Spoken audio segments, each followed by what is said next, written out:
পানাম নগরী নারায়ণগঞ্জের সোনারগাঁয়ের একটি প্রাচীন ও সমৃদ্ধ শহর, যা মূলত 1500 শতকে ঈসা খান কর্তৃক সোনারগাঁওকে রাজধানী ঘোষণা করার পর ব্যবসায়ীদের বসতি হিসেবে গড়ে ওঠে এবং বারবিয়াদের ইতিহাসের একটি সাক্ষী। বাংলাদেশের পুরাতন রাজধানী পানামনগর। এই রাজধানীর ইতিহাস কম বেশি আমরা কিন্তু সবাই জানি। আর আজকে চলে আসলাম সেই পানামনগর। তো আজকের এই ভ্রমণ গাইডে আজকে আপনাদেরকে আমি ঘুরে দেখাবো পানামনগরের যে পুরাণ কীর্তি রয়েছে এখনও এবং এর ইতিহাস। তো আশা করি সবাই ভিডিওটা সম্পূর্ণ দেখবেন এবং আপনাদেরকে জানাবো আপনারা কীভাবে এখানে আসবেন।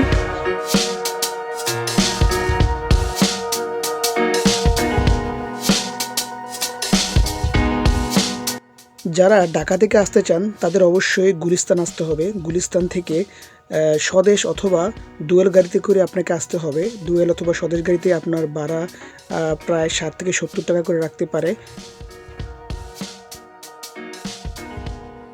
তারপর আপনাকে চৌরাস্তায় এসে নামতে হবে।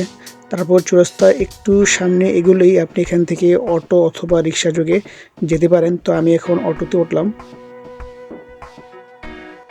মোগরাপাড়া চৌরাস্তা থেকে পানামনগর যেতে জনপ্রতি ভাড়া লাগে 30 টাকা, কিন্তু আপনি যদি রিজার্ভ দিতে চান তাহলে অবশ্যই 150 টাকার মতো লাগতে পারে। শুধু পানামনগরই নয়, পানামনগর ছাড়াও সোনারগাঁয়ের প্রত্যন্ত অঞ্চল দেখতে খুবই চমৎকার।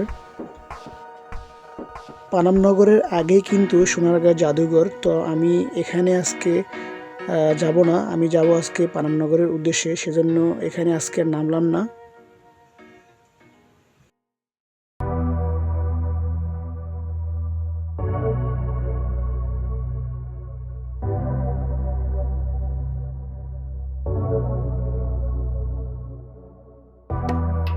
আমরা প্রায় চলে আসছি। তো রাস্তায় একটু জ্যাম, তাই অটো রিক্সা একটু দূর থেকে নামিয়ে দিল। তো হেঁটে চলে আসলাম সামনে গেট।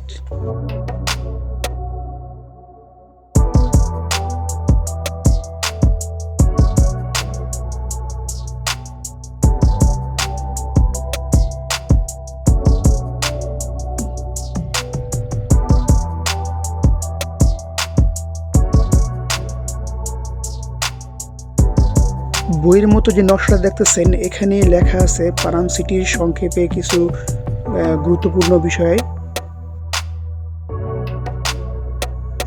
20 টাকা করে টিকিট কেটে এখন ভিতরে প্রবেশ করলাম। পানামনগর সাধারণত রবিবার বন্ধ থাকে এবং সোমবার দেরিতে খোলে দুপুর 2টা থেকে। এছাড়াও সরকারি ছুটির দিন, রমজান মাস এবং ঈদ উপলক্ষে এটি বন্ধ থাকতে পারে।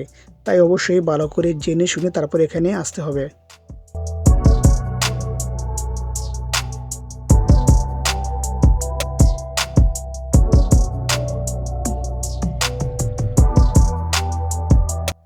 এবার কথা বলা যাক পানামনগরের সঠিক ইতিহাস সম্পর্কে।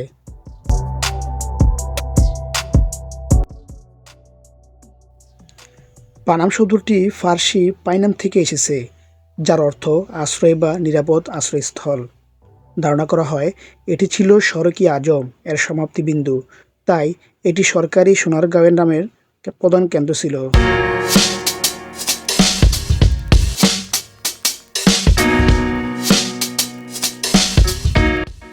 13 শতকের শেষ দিকে এটি সোনারগাঁয়ের রাজধানী শহরের অংশ ছিল এবং 15 শতকে ঈসা খান এই অঞ্চলে ভাটি অঞ্চল প্রতিষ্ঠা করেন।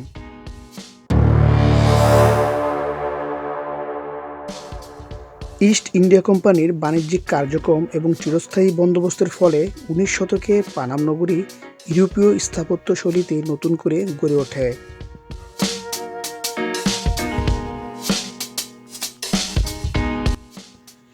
মেঘনা ও শীতলক্ষা নদীর যোগাযোগ পথের কারণে এখানে বিলাতি থান কাপড়, মসলিন ও অন্যান্য পণ্যের ব্যবসা চলত। এটি ছিল হিন্দু বণিকদের বসতি এবং পঙ্খিরাজ খাল দ্বারা বেষ্টিত।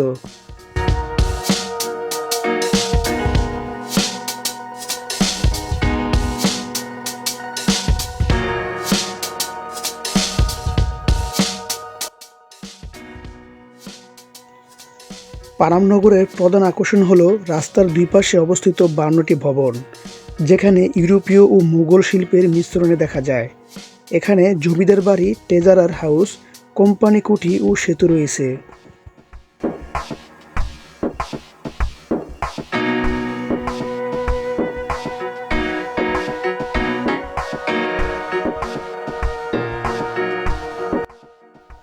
বর্তমানে এটি প্রত্নতত্ত্ব অধিদপ্তরের অধীনে একটি সংরক্ষিত ঐতিহ্যবাহী স্থান এবং দেশের অন্যতম জনপ্রিয় পর্যটন কেন্দ্র, যা হারিয়ে যাওয়া অতীতের সাক্ষ্য বহন করে।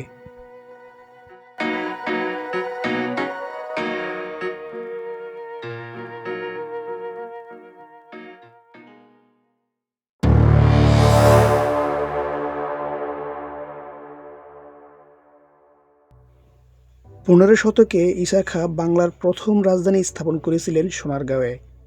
পূর্বে মেঘনা আর পশ্চিমে শীতলক্ষ্যা নদীপথে বিলেতে থেকে আসত বিলাতি থান কাপড়। দেশ থেকে যত মসলিন শীতলক্ষ্যা আর মেঘনার ঘাটে প্রতিদিনই ভিড়ত পালতোলার নৌকা। প্রায় ওই সময় ইস্ট ইন্ডিয়া কোম্পানির বাণিজ্যিক কার্যক্রম চিরস্থায়ী বন্দোবস্তের ফলে ইউরোপীয় অনুপ্রেরণার নতুন ঔপনিবেশিক স্থাপত্য রীতিতে গড়ে ওঠে পানাম নগরী। পরবর্তীতে এই পোশাক বাণিজ্যের স্থান দখল করে নেয় নীল বাণিজ্য। ইংরেজরা এখানে বসিয়েছিলেন নীলের বাণিজ্য কেন্দ্র।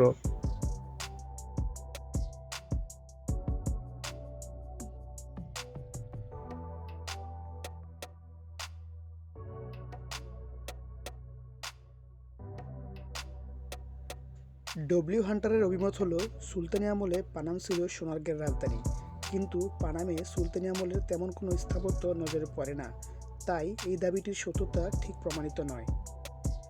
এক্ষেত্রে জেমস ডলার বলেছেন, সোনারগাঁয়ের প্রাচীন শহর ছিল পানাম। এই তত্ত্বটির সাথে বাস্তবের কোনো বিরোধ নেই। শহরটিতে ঔপনিবেশিক ধাঁচের দোতলা এবং একতলা বাড়ি রয়েছে প্রচুর, যার বেশিরভাগ বাড়ি ঊনবিংশ শতাব্দীর। মূলত পানাম ছিল বাংলার সেই সময়কার ধনী ব্যবসায়ীদের বসত ক্ষেত্র। ব্যবসায়ীদের ব্যবসা ছিল ঢাকা কলকাতা জুড়ে, তারাই গড়ে তোলেন এই নগর। 1611 খ্রিস্টাব্দে মুঘলদের সোনারগাঁ অধিকারের পর সড়ক ও সেতু নির্মাণের ফলে রাজধানী শহরের সাথে পানাম এলাকার সরাসরি যোগাযোগ স্থাপিত হয়। পানাম পুল, দুলালপুর, পানাম মনগড় সেতুর অবস্থান এবং তিন দিকের খাল বেষ্টনী থেকে বোঝা যায় যে পানাম সোনারগাঁর একটি উপশহর ছিল।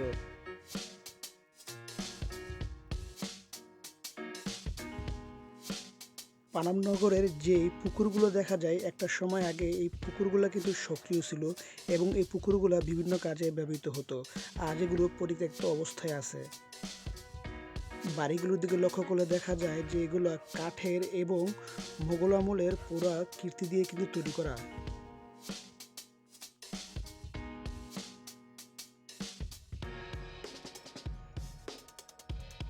পানাম নগরীর ইতিহাস এবং ঐতিহ্যকে গুরুত্ব দিয়ে বাংলাদেশ সরকারের পক্ষ থেকে এর পুনরুদ্ধারে নেওয়া হয়েছে বিভিন্ন পদক্ষেপ। সরকারিভাবে প্রত্নতত্ত্ব অধিদপ্তরের অধীনে নেওয়া হয়েছে পানাম নগরের প্রাচীন স্থাপত্য অবকাঠামো সংস্কারের একটি প্রকল্প। প্রকল্পের আওতায় রয়েছে 40টি ভবনের সংস্কার, 4টি পুকুরঘাট মেরামত ও পুনর্নির্মাণ, সেতু সংস্কার, প্রত্ন সামগ্রী ক্রয় ও প্রামাণ্য চলচ্চিত্র তৈরি। বিশেষজ্ঞ কমিটির তত্ত্বাবধানে পরিচালিত হচ্ছে এই প্রকল্প। ইতিমধ্যে এই প্রকল্পের আওতায় সংস্কার করা হয়েছে বিভিন্ন ভবন। তবে সংস্কার কার্যক্রমের এই উদ্যোগকে স্বাগত জানালেও সংস্কার কার্যাবলীতে সন্তুষ্ট হতে পারেননি অনেক বিশেষজ্ঞ ও ঐতিহাসিক। অনেক ভবনকে সংস্কারের নামে মূল স্থাপত্য সামঞ্জস্য ডেকে ফেলা হয়েছে বলে তাদের অভিযোগ।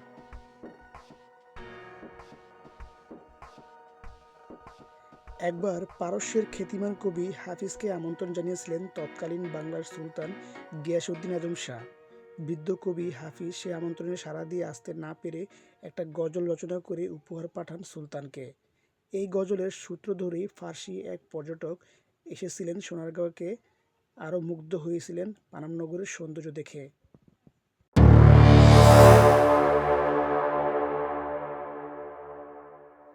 আপনারা যারা এখনও পানাম নগরীতে আসেননি তাদের উদ্দেশ্য বলছি, অবশ্যই একবার সময় হলে সময় করে আপনারা পানাম নগরীতে আসবেন, কারণ এখানকার পরিবেশ পরিস্থিতি এবং এখানকার যে বৈচিত্র্যতা আমাদেরকে অবশ্যই সেটা সম্পর্কে জানা উচিত।